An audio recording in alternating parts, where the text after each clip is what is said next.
Me uno con mucho gusto a esta magnífica iniciativa de organizar ejercicios espirituales en Cuaresma y se me ha pedido que os hable sobre la elección de estado. Es un asunto que está muy presente en los ejercicios espirituales de San Ignacio de Loyola. Como sabéis, cuando San Ignacio pone por escrito en el libro esta experiencia espiritual, lo que hace es dejar escrito en este libro lo que él mismo había vivido en la cueva de Manresa por espacio de varios meses. De manera que a nosotros se nos propone repetir en nuestra vida ordinaria o en unos días de retiro esta experiencia de oración, de intimidad con el Señor que él vivió tras su conversión en el castillo de Loyola. Pues bien, en los ejercicios espirituales, tal como los entiende San Ignacio, que están distribuidos en 4 semanas, hay un momento a la mitad de la segunda semana en el que se invita al ejercitante a hacer elección de estado. Es decir, que se entiende que estos días de oración pueden ayudarnos a tomar decisiones, a escoger lo que Dios nos propone y a hacerlo con buen criterio. Pues bien, naturalmente que cada uno de nosotros estamos en una situación distinta y puede haber personas que ya eligieron el estado en el que están, es decir, que ya descubrieron la vocación a la que Dios les llama y que por tanto ahora no tienen que volver a escoger. Lo que tendrán que hacer es renovar esa decisión que hicieron en un momento y hacer reforma de vida, plantearse si están viviendo bien conforme a esa vocación que Dios les propuso y reformar, corregir las cosas que no marchen bien. Pero otras muchas personas, pienso en jóvenes, en universitarios, o también en personas que hasta ahora no han contraído matrimonio, tampoco han visto claramente la vocación consagrada como una posibilidad en su vida, tal vez en estos ejercicios se lo puedan plantear por primera vez o se lo puedan plantear de nuevo, ¿verdad? Para quienes tenéis el libro de los ejercicios espirituales, es a partir del número 169 donde San Ignacio nos habla de este proceso de la elección. Nos da algunos consejos para empezar a reflexionar sobre esta cuestión y después profundiza en ellos. Los primeros consejos que nos da, evidentemente, es que para hacer una buena elección hemos de buscar sinceramente, honestamente, la voluntad de Dios, ¿no? De manera que no se trata de llevar a Dios a nuestro terreno, no se trata de hacerle decir a Dios que le gusta a Él lo que en realidad nos gusta a nosotros, sino de abrirnos interiormente, con sinceridad, con honradez, para descubrir qué es lo que Él desea de nosotros y tratar de responder con la máxima generosidad. También San Ignacio distingue entre elecciones mutables e inmutables. Elección inmutable es la que uno hace y la hace de una vez para siempre, la hace para toda la vida, de manera que ya no se puede cambiar, ¿no? Por ejemplo, el que ya es padre de familia, pues no puede escoger ahora dejar de serlo. O el que ya es sacerdote, ha sido consagrado por el Señor, pues no debe replantearse ahora su vocación, sino que podrá pedirle ayuda al Señor para vivirla mejor, más acertadamente, con más santidad, con más perfección. Todas estas son elecciones inmutables. Cuando se escogen en la vida, se escogen para siempre. Cuando se escogen y uno se compromete delante de Dios, en matrimonio, en una profesión religiosa o en una ordenación sacerdotal, pues ya uno no debe replantearse las cosas, ¿no? Y hay otras muchas elecciones que son elecciones mutables. Es decir, que uno ha podido ver en un momento de su vida que eso era lo que Dios quería, que eso era conveniente, pero más adelante puede pensar que tal vez ahora tiene que hacer las cosas de otro modo, ¿no? Por ejemplo, un matrimonio pues que decidió comenzar a vivir en un barrio o en un pueblo y que después de unos años de vida en común y de haber tenido algunos hijos, les parece que quizá es el momento, que es una buena ocasión para plantearse cambiar de casa o para plantearse cambiar de trabajo. O tal vez pensaron hace algunos años que el Señor pues ya les había bendecido con 2 hijos y que tal vez pues Dios ya no quisiera más y en este momento pues se plantean que tal vez es un buen momento para estar abiertos a la vida de un tercer hijo que Dios les pueda regalar, ¿no? Elecciones mutables son por consiguiente las que uno ha hecho anteriormente y que en este momento se pueden replantear. Bien, pues después de estas introducciones que hace San Ignacio en el proceso de elección, nos vamos a centrar en los números que vienen después, que son los números del 175 al 177, y que nos hablan sobre cómo hallar la voluntad de Dios, cómo descubrir lo que Dios quiere de nosotros, ¿no? Esto está estando muy presente en los ejercicios espirituales de San Ignacio. Ya en el principio y fundamento con el que comenzamos, veíamos cómo debemos buscar en todo la voluntad de Dios y cómo no debemos confundir el fin con los medios, sino que los medios son herramientas, instrumentos que nos pueden ayudar a descubrir nuestro fin, nuestro objetivo, pero que el objetivo en la vida ha de ser uno solo, que es servir a Dios, amarle y amar a los hermanos que Dios nos ha puesto a nuestro lado, ¿verdad? El hombre es creado para alabar, hacer reverencia y servir a Dios nuestro Señor y mediante esto salvar su alma. Escuchábamos en el principio y fundamento, y las demás cosas sobre la faz de la tierra han sido creadas para el hombre, para que nos ayuden a conseguir nuestro fin. Bien, esto, nuestro fin, se identifica con la voluntad de Dios, es decir, lo que Dios quiere para nosotros, ¿no? Pero es importante entender que la voluntad de Dios no suele venir a nosotros como caída en paracaídas. No es que Dios nos dirija un telegrama o nos escriba un correo electrónico y nos diga, mira, lo que deseo de ti es esto, firma y fecha y ya pues nos lo ha comunicado. No, no suele ser así, sino que de ordinario la voluntad de Dios se descubre en el contexto de una amistad con Él, ¿no? Y digo que esto es muy importante porque, aunque hay cuestiones de la voluntad de Dios que son ya evidentes para nosotros, ¿no? Por ejemplo, todo lo que ya está mandado en la ley de Dios, eso es voluntad de Dios. Y todo lo que está prohibido en la ley de Dios, es evidente que eso lo hemos de evitar, ¿no? Pero hay muchísimas cosas en nuestra vida cotidiana que no están ni mandadas ni prohibidas en los 10 mandamientos, ni en los mandamientos de la Iglesia, y que hemos de ir descubriendo en el contexto de esta amistad con Jesucristo. La vida cristiana es una amistad con el Señor, es un trato asiduo con el Señor, nuestro Salvador, con el Señor que se nos comunica. A vosotros no os he llamado siervos, dice Jesús en el Evangelio, sino que os he llamado amigos. Y cuando vamos tratando con Él, y cuando vamos escuchando su palabra, y cuando vamos recibiéndole en los sacramentos, el Señor nos va manifestando cuál es su voluntad para nosotros. No es que su voluntad sea expresada solamente como órdenes o prohibiciones, sino que con mucha frecuencia el Señor la expresa como lo que es más de su agrado, lo que a Él le complace más, lo que a Él le gustaría. Y por nuestra parte, hemos de tratar de buscar y encontrar qué es eso que agrada más a Dios, qué es eso que Él preferiría de nosotros, ¿verdad? Imaginaos, por ejemplo, que somos invitados a una casa a comer y que nos han preparado pues para escoger entre ensalada y un plato de pasta, de macarrones, ¿no? Y la persona que nos ha invitado a comer, apenas fijándose en nuestro rostro, seguramente descubre con facilidad si estamos más inclinados en una dirección o en otra, si nos atrae más esa ensalada o ese plato de pasta, ¿no? Pues con el Señor sucede algo parecido, y es que en el trato asiduo con Él vamos descubriendo, pues si le vemos más inclinado en una dirección o en otra, si parece que al Señor le agrada más que tomemos unas decisiones u otras, ¿no? La voluntad de Dios es un plan y es un proyecto de Dios para cada uno. Y en ese sentido, lo que yo descubra que es bueno para mí, no necesariamente es bueno para todo el mundo.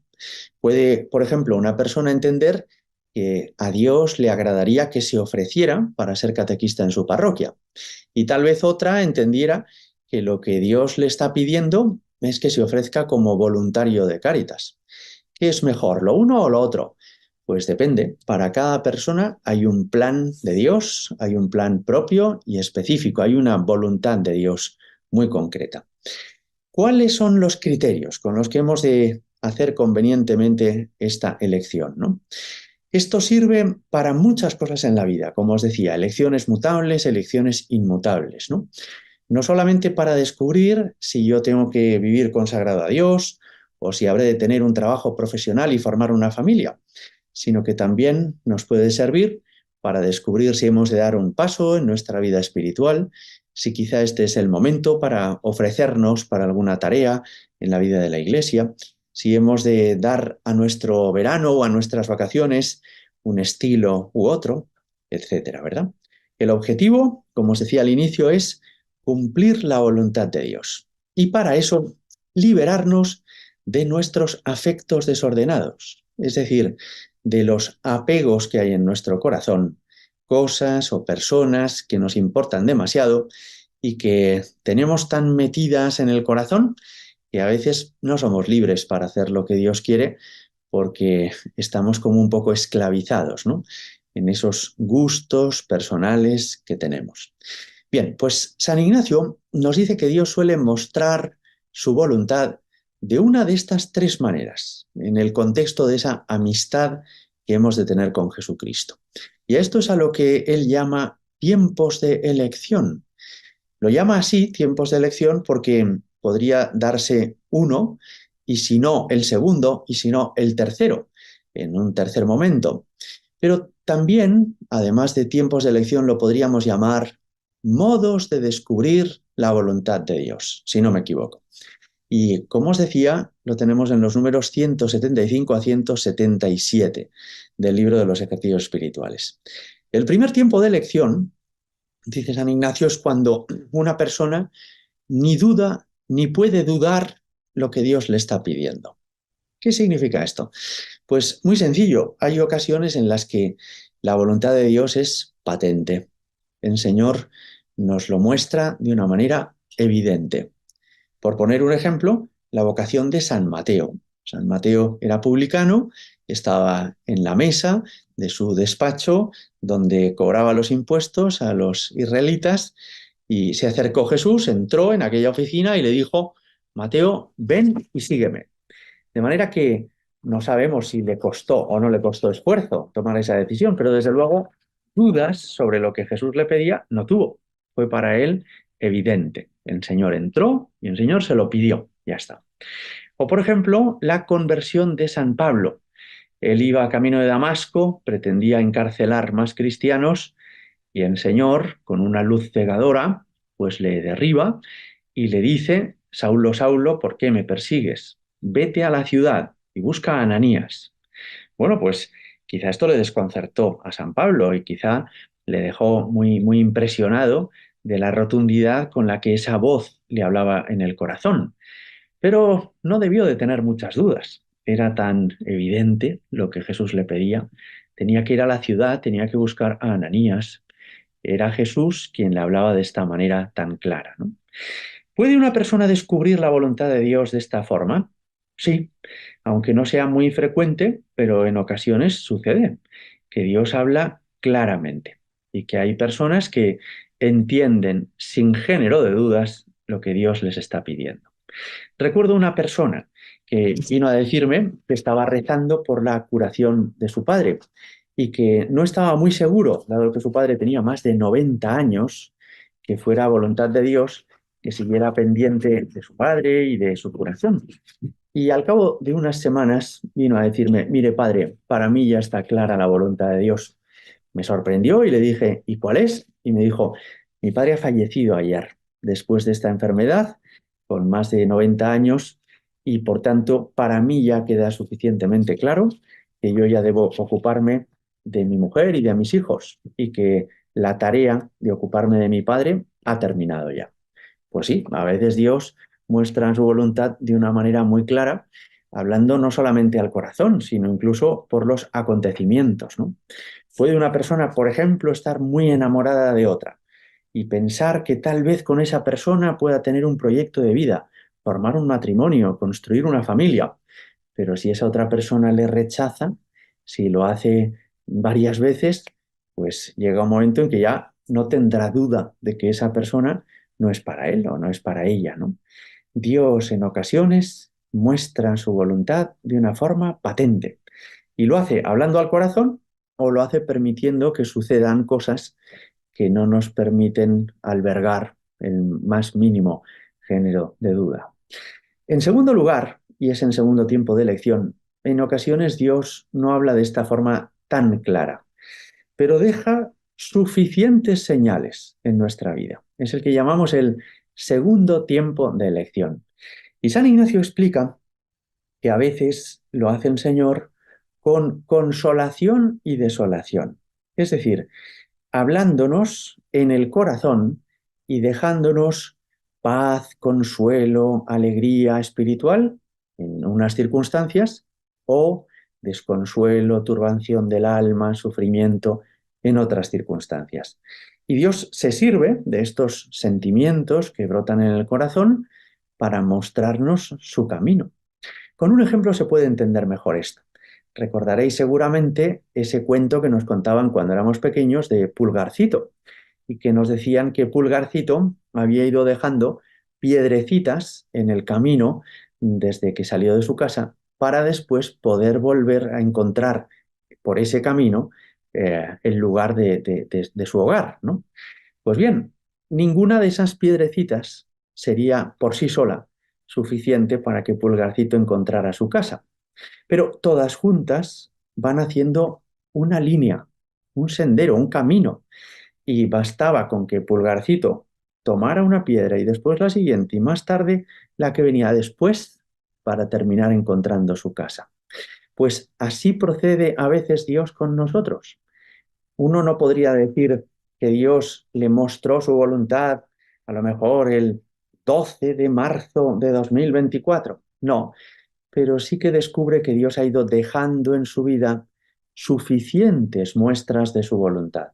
Son como pequeñas piedrecitas, ninguna de ellas es bastante, pero todas juntas van formando un sendero, un camino. Y un camino que nos muestra con suficiente claridad, con bastante claridad, qué es lo que el Señor desea de nosotros, ¿no? Por ejemplo, recuerdo una joven que salía los fines de semana por la noche con sus amigas y con amigos y que volvía a su casa siempre como con peso en el corazón. No es que hubiera cometido ningún pecado, lo que habían hecho era bailar y tomarse alguna copa y salir y charlar, pero tenía la impresión de que Dios no estaba del todo contento con ella. Y por el contrario, en otra ocasión fue al Cotolengo, se puso a servir a los enfermos de esta institución asistencial y pudo dedicar unos días a ayudarles, a rezar por ellos, a darles de comer, a limpiar su habitación y experimentó un gozo y una alegría extraordinarias que hasta entonces no había sentido nunca. Bien, pues con esas dos piedrecitas, el desagrado interior que le produce salir hasta las 4 de la mañana con sus amigas, el gozo que experimenta en el Cotolengo y otras piedrecitas de esta índole, fue llegando a la conclusión de que probablemente Dios le estaba pidiendo que no viviera en el mundo, sino que se planteara el entregarse generosamente al Señor como religiosa en el Cotolengo. Si le preguntáramos a esta chica, ¿qué día descubriste tú tu vocación? Ella no nos podría decir un día y una hora exacta, porque en este segundo tiempo de elección Dios va hablando paulatinamente, progresivamente. No es en un solo momento, sino que es en un conjunto de momentos en los que Dios ha ido dejando suficientemente clara su voluntad, ¿no? Así ha sido la elección de Estado de muchos santos en la historia de la Iglesia. Pienso, por ejemplo, en San Francisco Javier. A él le atraía mucho, pues, poder navegar por el río Sena en París y también le atraía mucho salir con amigos y disfrutar y estudiar y soñar con grandes glorias humanas. Pero cuando San Ignacio de Loyola, en aquel colegio mayor de Santa Bárbara de París, le pregunta ¿de qué te sirve ganar el mundo entero si pierdes tu alma? Y le invita a hacer el mes de ejercicios. Y San Francisco Javier empieza a descubrir el amor de Dios con más fuerza, interiormente se va inclinando cada vez más a entender que Jesús le quiere para él, que Dios desea de él, pues que sea un consagrado, como terminó siendo en la compañía de Jesús, ¿no? Pues así nos habla el Señor. Hay que tener el oído bien atento, hay que tener el corazón bien dispuesto y el Señor va hablando a través de cosas que ocurren, a través de cosas que nos han sucedido, ¿no? Pasan cosas en nuestra vida que son como la voz de Dios con la que Él nos quiere ir orientando. Y el tercer tiempo de elección, dice San Ignacio, es cuando el alma no es agitada, dice él, de varios espíritus. Es decir, que no hay señales suficientes de que Dios me dé consolación en una forma de vivir o desolación en otra.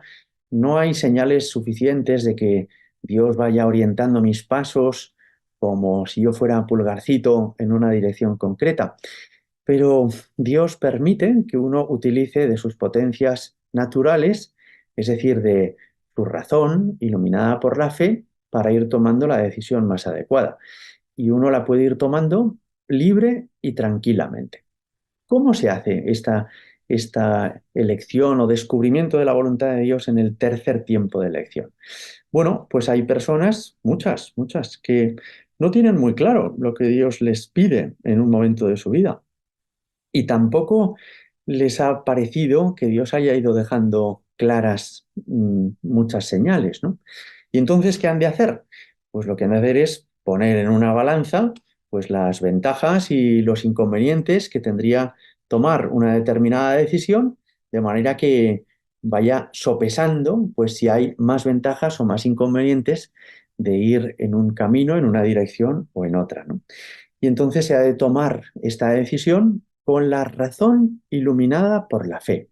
De manera que, sin esperar una intervención especial de Dios, pues uno termine ponderando las ventajas y los inconvenientes que tendría una decisión u otra. Ventajas e inconvenientes en el orden espiritual, para él mismo, para su familia, para la iglesia o para el mundo, ¿no? Bueno, naturalmente que estos tres tiempos de elección, cuando Dios habla claramente, primero, cuando Dios deja señales suficientes por consolación y desolación, segundo, o cuando Dios deja que el sujeto vaya tomando la decisión con la razón iluminada por la fe, tercero, naturalmente que estos tres tiempos de elección no tienen el mismo valor. Es decir, si Dios interviene de la primera manera, no hay que esperar a descubrirlo de la segunda, sino que ya la primera es suficiente para tomar esa decisión, ¿no? O si Dios no interviene de la primera, pero interviene de la segunda manera, pues no hace falta hacer un discernimiento de la tercera. Es decir, por decirlo de otro modo, que cuando Dios habla de la primera manera, no hay que esperar a la segunda ni a la tercera. Cuando Dios habla de la segunda, no hay que esperar a la tercera. Por tanto, la primera manera que tiene Dios de hablar es más rotunda que la segunda y la tercera, y la segunda es también más útil, más valiosa que la tercera. Tiene prioridad la primera sobre la segunda y la tercera, y la segunda sobre la tercera. Ahora, en nuestra vida cotidiana, hemos de proceder al revés. Es decir, que si Dios no interviene de la primera manera ni de la segunda manera, pues en nuestra vida habitual hemos de proceder, hemos de tomar las decisiones por el tercer tiempo de elección. Salvo que Dios intervenga de la segunda o de la primera manera, nuestra manera habitual de descubrir la voluntad de Dios ha de ser la tercera, que es proceder con la razón iluminada por la fe. Vamos a poner un ejemplo muy sencillo. Una madre de familia está preparando el sábado la comida para su marido y para sus hijos y se pregunta, pues, ¿qué va a hacer para ellos? Pues les hago hoy arroz, les hago legumbres o les hago una ensalada. Mira en la despensa y mira en la nevera y no tiene legumbres y no tiene tampoco ninguna otra cosa para hacer una ensalada. Y en cambio arroz hay de sobra. Bueno, pues no es necesario que esta mujer se retire en oración una semana para plantearse qué quiere Dios que les haga de comer a mis hijos. No, simplemente ver lo que hay en la despensa y ver que es una hora a la que pues ya no va a poder ir al supermercado, le permite tomar una decisión, pues voy a hacer arroz y ya está. ¿Y será eso voluntad de Dios? Pues probablemente sí, probablemente sí. Procede con la razón iluminada por la fe. ¿Por qué es importante todo esto que nos enseña San Ignacio?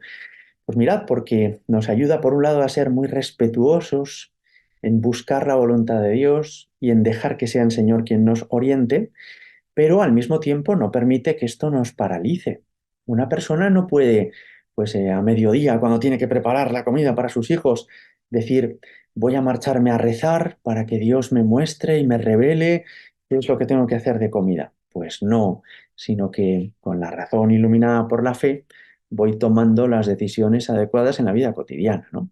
No hace falta una especial inspiración de Dios para tomar la mayor parte de las decisiones que tenemos que tomar en nuestra vida cotidiana. ¿Que te duele la cabeza y no tienes paracetamol? Bueno, pues bájate a la farmacia. ¿Que tienes que coger el coche, pero tendrías que haber pasado la ITV? Pues llévatelo a pasar la ITV. Hay un montón de cosas que podemos decidir sin esperar que Dios nos hable al corazón o deje señales en nuestra vida evidentes de cuál es su voluntad. Procedemos habitualmente por el tercer tiempo de elección, por la razón iluminada por la fe, usando de nuestras potencias naturales libre y tranquilamente. Naturalmente, hay otras decisiones en la vida que tienen tanta importancia que quizá no debemos tomarlas por tercer tiempo de elección, salvo que Dios no quisiera mostrarnos su voluntad de la primera o de la segunda manera. Por ejemplo, ¿cómo decide una joven entrar en un monasterio? ¿Cómo decide un joven entrar en una abadía eh, de monjes contemplativos? Simplemente porque una mañana se levanta y dice, a ver, ventajas e inconvenientes, estas otras, me voy. No, sino que hay que ponderar bien las cosas. Seguramente ese discernimiento pues le requiera unos meses. Tal vez haya que estar muy atentos por si acaso Dios ha hablado de la primera o de la segunda forma, ¿no? Y además le vendrá muy bien poder consultar esta decisión con una persona que le ayude. Y eso es a lo que llamamos la dirección espiritual, ¿no? Bueno, pues voy terminando ya. ¿Cómo podemos poner en práctica estos principios o criterios que nos ofrece San Ignacio en el libro de los ejercicios espirituales? La primera conclusión es que hemos de buscar siempre, sinceramente y en todo, hacer lo que Dios quiere. Este es el requisito principal para hallar su voluntad. Es decir, no conducirnos por lo que nos gusta, lo que hacen todos, lo que nos apetece, lo que nos interesa o lo que nos ha aconsejado un amigo o una amiga, sino buscar en todo qué es lo que quiere Dios. En segundo lugar, permanecer siempre abierto a la escucha del Señor. Y eso significa orar, procurar vivir en presencia de Dios, hacer examen de conciencia. En tercer lugar, conducirnos habitualmente, es decir, en nuestra vida cotidiana, por la razón iluminada por la fe. De manera que para las decisiones de cada día de la vida ordinaria no es necesario esperar una especial inspiración de Dios o señales sublimes de su voluntad, sino que si uno procede habitualmente por la razón iluminada por la fe, utilizando pues el entendimiento que Dios nos ha dado con criterios cristianos, con criterios de fe, pues así suele ir acertando, ¿no? Pero si Dios interviniera dándonos señales suficientes, segundo tiempo de elección, haremos eso.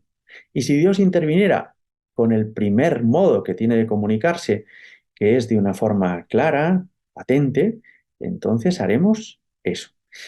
Esta explicación, que quizá a algunos ha podido parecer un poco difícil, luego en la vida cotidiana se va haciendo natural y se va haciendo sencilla, ¿no? Y para todo esto, como os decía también, me parece que nos ayuda mucho encontrar la orientación y el criterio de una persona que nos ayude en la vida espiritual, y eso es el director espiritual. No se trata de que terminemos haciendo lo que él o ella nos proponga. Se trata de que esa persona nos ayude a descubrir lo que Dios quiere, la voluntad de Dios para nosotros. Pues desde este santuario del Cerro de los Ángeles, que veis como imagen de fondo, que es el lugar céntrico de la península ibérica, donde España fue consagrada al Sagrado Corazón de Jesús, os envío un cordial saludo y la bendición y encomiendo el fruto de estos ejercicios espirituales. Gloria al Padre y al Hijo y al Espíritu Santo, como era en el principio, ahora y siempre y por los siglos de los siglos. Amén.